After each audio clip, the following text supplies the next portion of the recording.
एक बार एक पति और पत्नी में ज्यादा बनती नहीं थी। 10 साल तो जैसे तैसे ठीक ठाक था। एक बार अपने मित्र के पास बैठा था तो बड़ा उदास बैठा था। तो मित्र तो भाई से भी बढ़ के होते हैं। अगर भाई ये कहे तो भाई से सलाह नहीं लेगा। वो नहीं पूछेगा कि भैया कोई ऐसा कार्य है कैसे किया जाए। अब आज के समय में छोटा भाई भी है तो कहते हैं बड़े भाई से सलाह लेना चाहिए, तो सोचते हैं कि हम काहे जाए उनके पास। छोटा सोचेगा हम क्यों जाए, हम तो अपने आप में बड़े ज्ञानी हैं। लेकिन जो मित्र होते हैं, बाहर वाले होते हैं, अगर वो कोई सलाह दे तो बड़ा अच्छा लगता है। तो मुख को देखा, कहा ऐसे उदास काहे हो, कहा क्या करूं, अपनी घरवाली से परेशान है इसीलिए उदास है। कहा क्यों, कोई बात हो गई है क्या? कहा अरे रोज रोज की बात ही तो होती है इसीलिए तो ऐसी स्थिति बनी है। अब कारण पूछा, कहा अरे जब देखो किचकिच करती है, ना ठीक से कुछ करती है।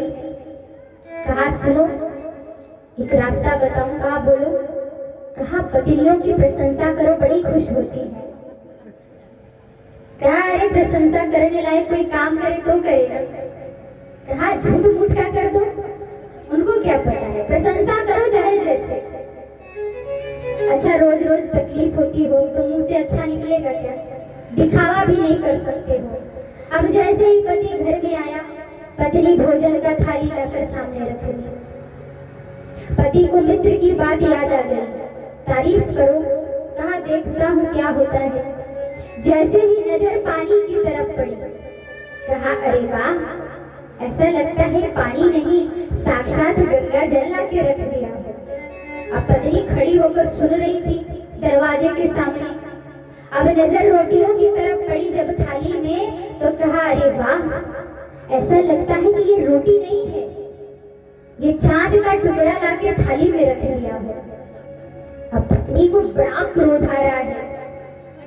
सुने जा रहे नहीं बोल रही, प्रशंसा किए जा रहा है कि काहे कुछ हो नहीं रहा है।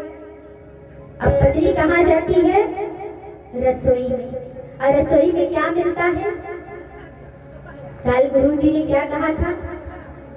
झगड़ा और तगड़ा, ये बात सत्य है। तो रसोई में क्या मिलता है? पर हम मुंह देख रहे हैं, ऐसा लग रहा है जैसे रामायण रखा है, लाके पति को पढ़ाओ। ले आती है बेलन, वही सबसे मजबूत होता है रसोई में।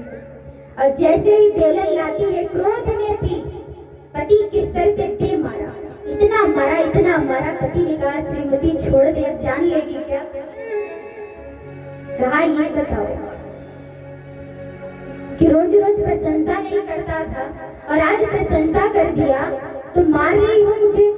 पत्नी ने कहा ये बताओ, 10 साल से मैं भोजन पका के तुमको खिला रही हूँ, ऐसी प्रशंसा फिर कभी नहीं किए, और आज होटल से क्या मंगवा दिया, तारीफों के पुल बांध दिए।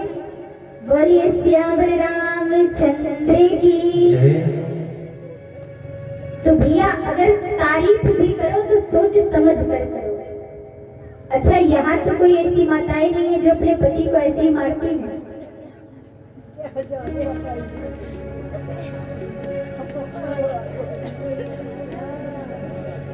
सब आपस में बातें कर रहे हैं, आपको लगता है ये बात सत्य है? ये जानती है ये सत्य बात नहीं होती ना तो आप लोग तो सीरियस हो जाते।